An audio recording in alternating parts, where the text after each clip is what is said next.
Okay.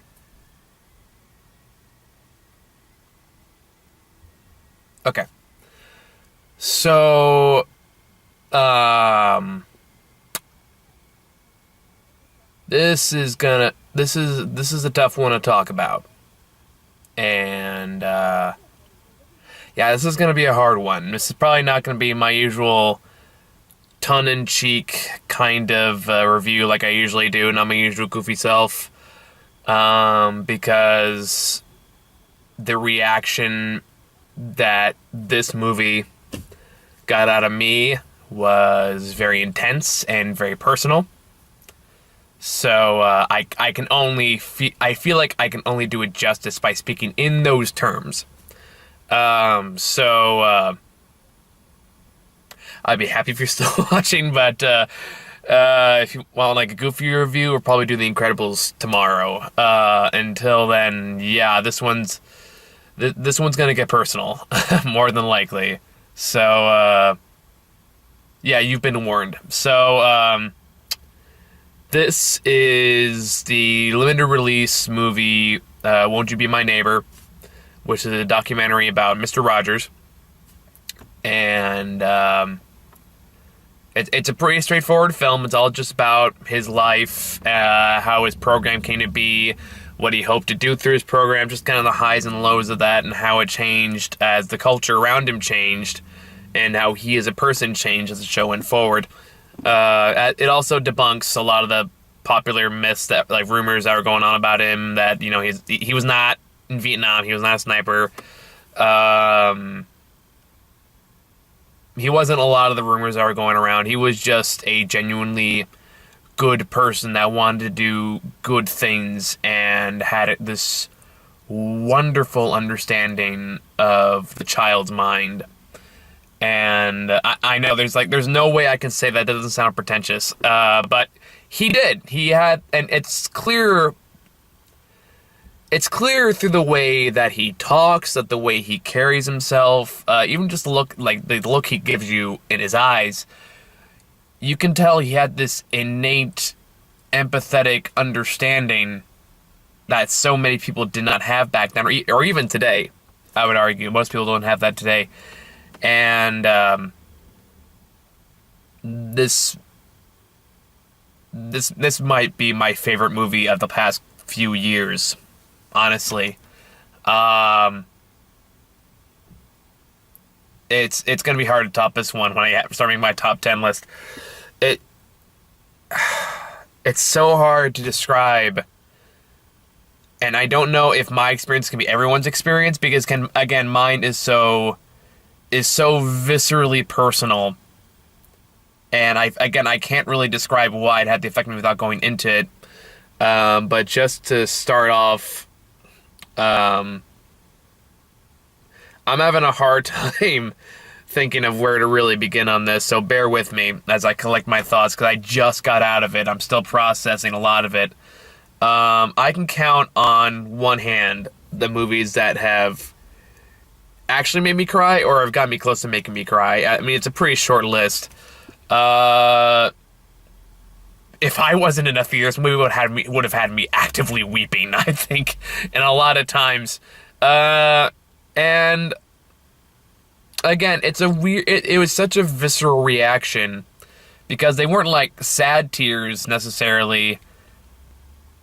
And it does tie into, I think, what Fred Rogers tried to do through the show, and the message he wanted to convey to kids. In that he's and the documentary demonstrates all of this beautifully. As far as formatting goes, it's pretty straightforward. Most of it's honestly just interviews with friends and family that knew him. And that's the majority. That honestly takes place the majority of the documentary, is just them sharing their takes on what kind of person he was, and how he carried himself, how he thought, how he's still insecure about what he was doing, and kind of how he became how he is. And it's a fascinating little story, because Mr. Rogers was so unlike anyone else that existed before, or arguably since, or at least in the public eye.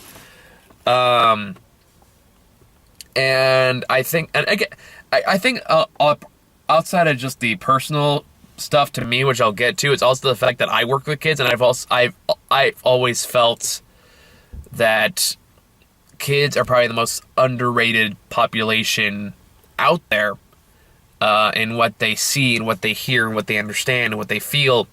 And I don't think it's acknowledged enough. I don't think it's getting enough credit. I think kids are smarter than you would think, because as we get older, we get more perspective, and that tends to jade our perspective on what kids know. Ironically, jades our perception of what kids understand. But they're picking up so much more than we realize, and I think more than anyone else in the public figure, Mr. Rogers understood that. And he understood that in a purely empathetic way. And I've discussed in, I think my Superman video I discussed how important I think it is to be an optimist, and not naive optimist, but seeing the bad things in the world and still trying to find the good, or make the good if none already exist. That is an optimist, and it's what we need. Like, honestly, I would say this is a movie that people need to see. I think it's a movie we need right now, especially where everything feels so fucking bleak and dark, and like no matter where you go, so I feel like something's horrible happening around every corner, and it just feels like there is no escape from that. And we need more optimism, not in let's just find the silver lining to all of this and ignore the bad shit that's happening. No, in that, be the good that you want to see in the world. Be better, like help the world become better. Believe that we can be better. And Mr. Rogers understood that. I think he did. I think. Okay. So he had such a magnetic personality, and this movie does such a great job of highlighting that. In that, for some reason, he had those eyes, and when he looked at you, you felt safe. And I think the reason you felt safe is because you felt, whenever you're around him and the way he talks, the language he uses is so unlike anyone else would use, that you feel understood when you're around him or you're listening to him talk. And that was his intention. That was what he wanted you to feel. Like whatever was going on, someone heard you. And this is where I kind of have to get a little personal into my own issues. So, yeah, here we go. Mr. Rogers, like growing up, I don't remember watching Mr. Rogers a lot when I was a kid. I wish I did now, honestly. I think I was more Sesame Street than Mr. Rogers, but I only really, I would consider Mr. Rogers my personal heroes. So again, there's a little bit of bias as far as that goes as well. But I think he's only someone I really kind of started to appreciate as I got older. So like Robin Williams and Mr. Rogers were the closest thing I had to real life heroes, I think, growing up. And those are the people I aspired to be, the people I most wanted to be. Like Mr. Rogers in particular, especially the older I've gotten over the past few years, Mr. Rogers has become increasingly in the limelight for me, in that I think it's so important to try to do good in a world that encourages you to be shitty right now. That's such a big problem right now. It's so easy to be cynical and jaded and pessimistic. It is so incredibly easy to assume the worst in everyone and everything. It is so hard to say, this is a good person. There are good things that are happening. We are capable. It's hard to say we are capable of great good. And we need to show them how it can be done. It's hard to have faith that things can and will get better. Not through complacency, but it can get better.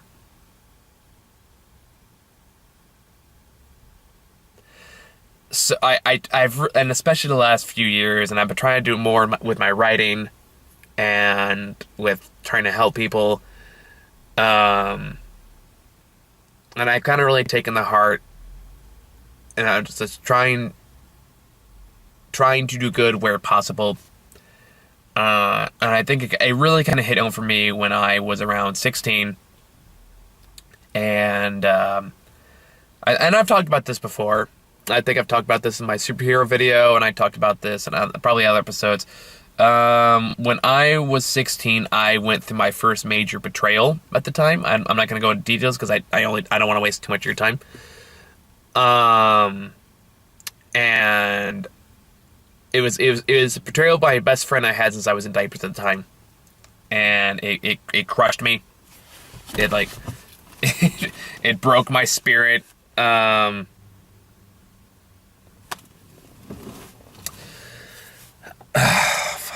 This is hard to talk about. And I just remember feeling so alone, so angry, so I became so depressed, and I struggled for a long time to find my way back. And I basically had to relearn everything I knew about myself. I had to reconstruct everything. The first time. I'm not gonna pretend it was the last time I had to do that. But I just remember feeling so much of.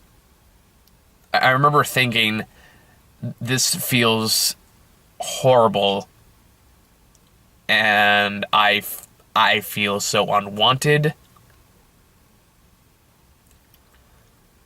and so alone, and fuck. And I remember feeling like I don't want anyone else to feel that way. So I started learning about people, and I started So I started to try to learn about people, and I wanted to understand how people felt and what they needed and why they did the things they did, the good things and the bad things and everything in between. And a lot of it, that's what led me to psychology, is what led me to my current job, and why I'm just trying to help people, even though it's hard. And you have to learn a lot of hard lessons along the way, in that you can't help everyone. Especially those who don't want help, and those who would rather feel pain than deal with it. And not just going to adults. When you get to kids, it gets much more complicated, because all those emotional extremes are so new and so unfamiliar. And they're taught, a lot of kids are taught not to deal with that in a healthy way. And Mr. Rogers is a pioneer as far as that goes, because he was like the first to actively push for better understanding of to better understand kids' minds and how they develop and how they grow, and how important it is for them to feel understood. And I guess that's where it kind of hit me personally, because some of the things that he would say, like on a show, and just to people in general, are just things I wished somebody would have said to me in those dark moments when things are really hard. And I'm not saying my soapbox acting like my life was miserable or anything like that. I've had a good life.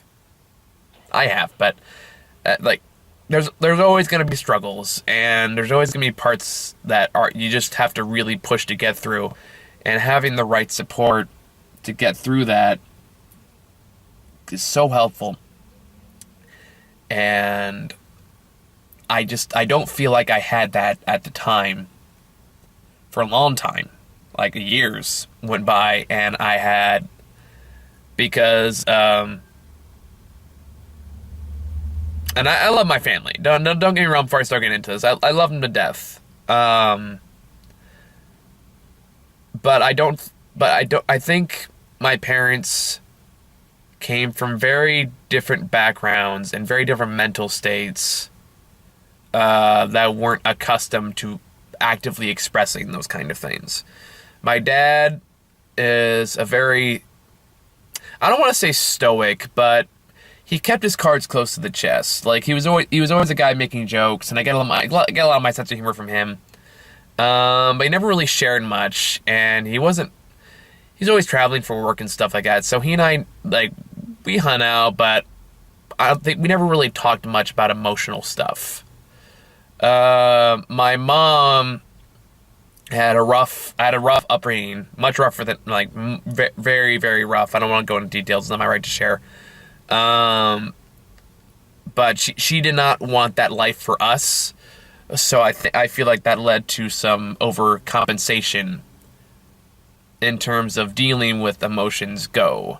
Like, she was supportive, but I don't think she knew how to talk about it in ways that I needed to hear.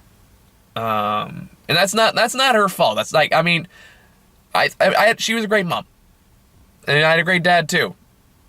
I just don't think either of them knew how to deal with how I needed to be talked to, and that's okay. That's okay. I picked it up sooner or later, but the point is, I think I learned. I just felt like I had to keep everything on the inside, and it took me a long time to learn the importance of being vulnerable and opening up to other people.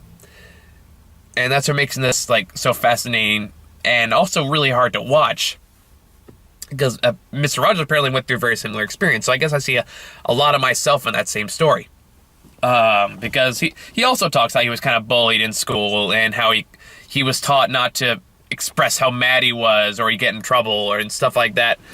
And so he'd use his puppets to kind of communicate those feelings. And there's just something about hearing someone else say the things that you wish you could have said back then, or even now, in such a simple way.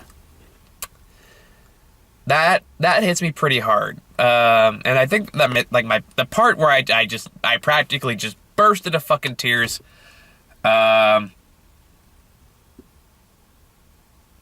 was a part, I think, is like, it's something like how he used he used like a tiger puppet named Daniel, I think it was, to basically communicate how he felt growing up and just communicate all the simple, like, the things he couldn't say because of his family. He even said it himself, like, if I'm holding the puppet, I can say I'm scared and I need a hug, but if I can't, it's hard for me to say that without the puppet. So it was this way of getting out those feelings. But it also talks a lot about, like, emotional suppression, how, especially back in the 50s and 60s, how that was just a prevalent mindset. You can make a whole argument of masculinity here, but that's a whole other topic I don't want to get into. The point I'm trying to make is, I think the part where he just says, I feel, like he's talking to somebody, and he says, like, it was an actual episode on a show where he's, like, talking with, I don't know who the female co-star was, but it says, like, sometimes I feel like I was a mistake. And then they sing a duet about it, and I was like, that for me just took me right back to the scared, alone, unwanted boy trying so hard to understand why. So, yeah. I said this was going to get intense.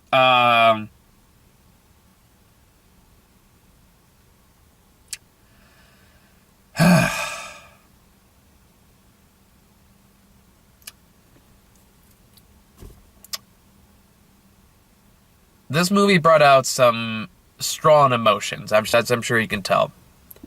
And I walked out feeling a sense of relief. Like, I got something off my chest. Like, it's something I needed to experience.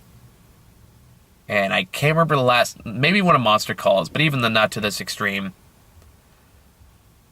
It was a movie that spoke to the child in me and told me that somebody understood me back then. And I don't think I'd be shocked if that experience is replicated later this year. So,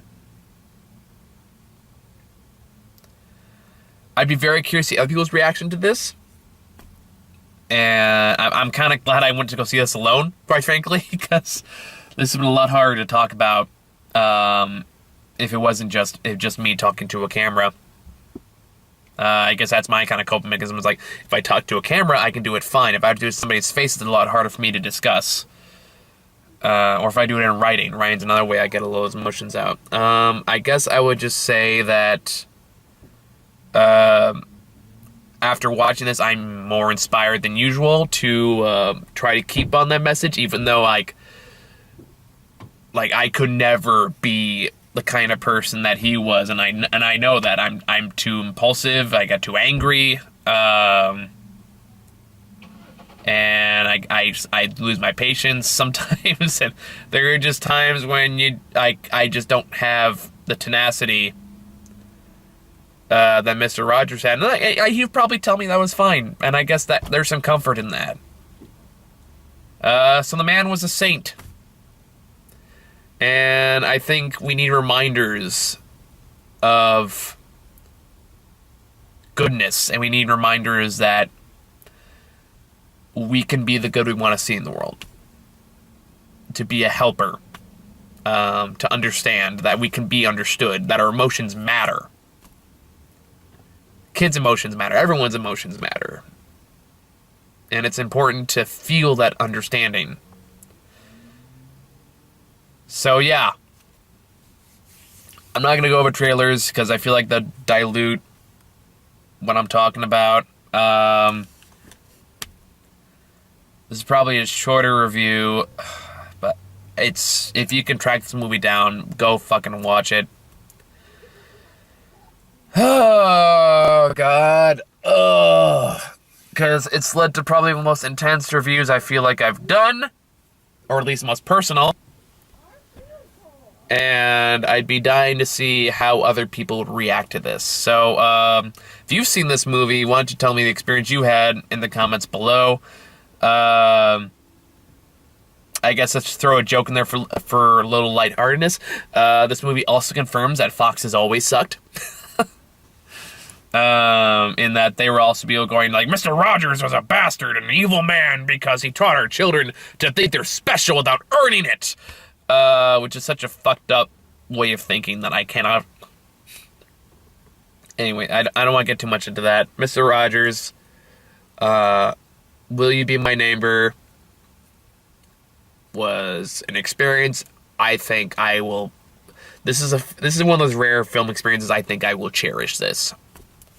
And I don't know if it's ever going to happen again. So I'd be happy if it is, because, again, sometimes you need that.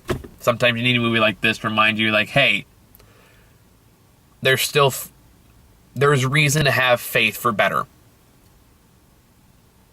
And I'm going to try to pass it forward as best I can. Maybe that's enough.